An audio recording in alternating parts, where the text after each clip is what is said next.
I want to go to Ed Williams now. Ed was recently inducted into the North Carolina Journalism Newspaper Hall of Fame. He retired about 3 years ago. Yeah, that deserves a hand.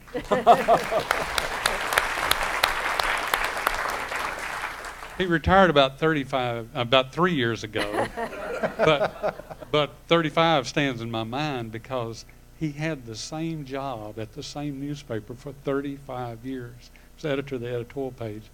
And in a departing column, he said, there was never another job that I wanted. Yet almost nobody is able to do that, even if they wanted to, and not many people want to do that. Tell us how it came to be that you would be in one place 35 years and be so happy at the end of it, you'd say, there was never another job I wanted. I had good publishers. The thing I loved from being editor of the Mississippian was editorial writing. I had a good staff of people who saw to it that news got in the paper. But the thing that I really delighted in being engaged in was the public discussion of sometimes emotionally charged issues. I thought it was a remarkable gift to have this space where I could say anything I wanted. I wrote an editorial one day that I knew was going to really irritate a lot of people. And I went to Gail Denley, who was publisher. I was not a journalism student, though I took a few journalism courses, and I didn't know Gail well. And I said, Gail, this is going to piss a lot of people off. What do you think? And he said, did you ever consider putting it on the front page? And I thought, boy, this is all right. And I was fortunate enough to find a newspaper, progressive Southern newspaper, because I'm a progressive Southerner, that would let me do that. And it's all I ever wanted to do. I had to manage a little bit, but no more than was absolutely necessary. I hired a bunch of talented self-starters who managed to keep me out of trouble, and I got to write editorials. I just thought it was heaven on earth, and still do. It was a remarkable opportunity. Unfortunately, the opportunity these days is, as Jim noted, you can still become a newspaper man and make $50 a week. So the business model for daily newspapers, regional newspapers particularly, has absolutely collapsed. And so journalists have to find some other way to do it. But I have young friends who are going to journalism school in Chapel Hill who are as eager and as thoughtless about the future as I was when I went into it.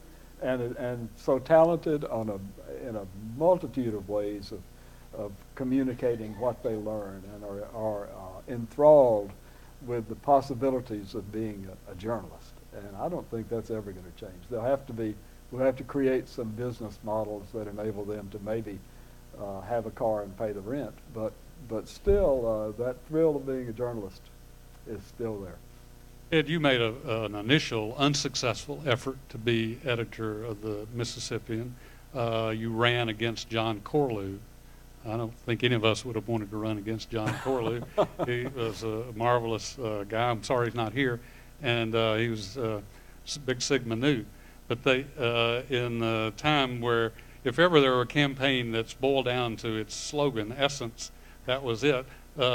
Tell them what the campaign slogan was. Well, I grew up in about 90 miles north of Memphis along the Missouri-Arkansas line, and came to Ole Miss rather than go north because I was a Southerner, grew up in cotton country. But I was not from Mississippi, and John's campaign slogan was "A Mississippian for the Mississippian." not a hospitable slogan, it seemed to me, but an effective one. So when you did become editor, did that create any resentment towards you that caused you to be negative in any of your approaches as editor? No, I don't. Not at all. So those pictures that you ran making fun of sorority girls had no influence of that? Well, some people deserve to be made fun of. I don't.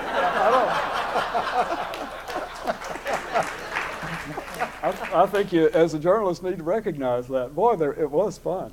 I was saying that I got in trouble for a lot of things, but the thing I got in most trouble for was making fun of the sorority girls who were engaged in Sigma Chi's Derby Day, which involved mud wrestling and other uplifting activities of that sort. I think mud wrestling is probably not what they called it. It may have just been a rainy day. But, but that's, I mean, you pointed it out in the beginning. The thing I loved about the Mississippian is that on that editorial page and in the news columns, you could look at the most serious world events, and then you could also look at Derby Day. I mean, who could want a better opportunity than that? And Ed Williams got to take all of those photographs of the campus cuties. I didn't take any photographs. Ed Meek, I've done it again. Meek, sorry. Right. But we proudly published them. I must say. Well, now, Ed, things do change. You spent a good deal of time studying, as a journalist and a historian, trends of Southern culture, and particularly Mississippi and the closed society that Mississippi existed in. And you were telling me about something that really impressed you that you wanted to share with us. Well, last year, W.J. Cash, North Carolinian, who was author of The Mind of the South, a Southern classic, was inducted into the North Carolina Literary Hall of Fame. Mr. Cash was unable to attend the ceremony, having been dead for about 70 years. So I was asked to accept the award for him and do a reading from his work, and it is so appropriate for this gathering of Mississippi student journalists that I asked Charles if I could read a little bit of it. And he said I could if I would forego the generous honorarium that the rest of the panelists are being paid. So here for 25 cents is my, portion of my remarks when Cash was inducted into the North Carolina Literary Hall of Fame. I read this passage from The Mind of the South in which Cash described the origin and evolution of one of our region's most distinguishing characteristics for more than a century, a reflexive hostility toward criticism that was often demonstrated in brutal ways, not just in Cash's lifetime, but well into our own. What Cash observed was an attitude that he wrote turned the South towards straitjacket conformity and made it increasingly intolerant of dissent. In the Old South, Cash noted, conformity and intolerance were never absolute. He wrote, down to the Civil War, it was possible for a man to be an open atheist or agnostic in most districts without suffering any greater penalty than being denounced every Sunday from the local pulpits or subjected to the angry mutters of his neighbors. But when the great central nerve of slavery was touched, there was no such latitude. Let a Yankee abolitionist be caught spreading his propaganda, Cash wrote. Let a Southerner speak boldly his conviction that the North was essentially right about the institution of slavery. And he was not merely frowned upon, cursed, or hated. He might be hanged or tarred or horsewhipped. At the very luckiest, he had to stand always prepared to defend himself against assault. And Cash writes, the habit spread in ever-widening circles, poisonously. From the taboo on criticism of slavery, it was but an easy step toward interpreting every criticism of the South, on whatever score, as disloyalty, to making such criticism so dangerous that none but a madman would risk it. And from that, Cash writes, it was almost an inevitable step to a state of affairs in which criticism of any sort was not impossible, surely, but an enterprise for bold and excitement-loving spirits alone. If it touched on any social sore point, the critics stood an excellent chance of being mobbed. The result, Cash wrote, was that criticism became either feeble or was silenced, and the South was on its way to what Cash described as the savage ideal.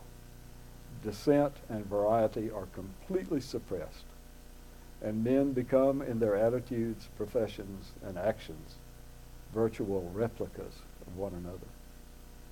that hostility toward dissent is what the Ole Miss historian James Silver would write about 40 years after Cash in his book, Mississippi, the Closed Society. And that's the environment in which we, as editors of the Mississippian and writers for the Mississippian, worked. Absolute hostility toward dissent and criticism. And it took some overcoming. And I'm proud to say that the people in this room did a pretty good job of overcoming it. Thank you.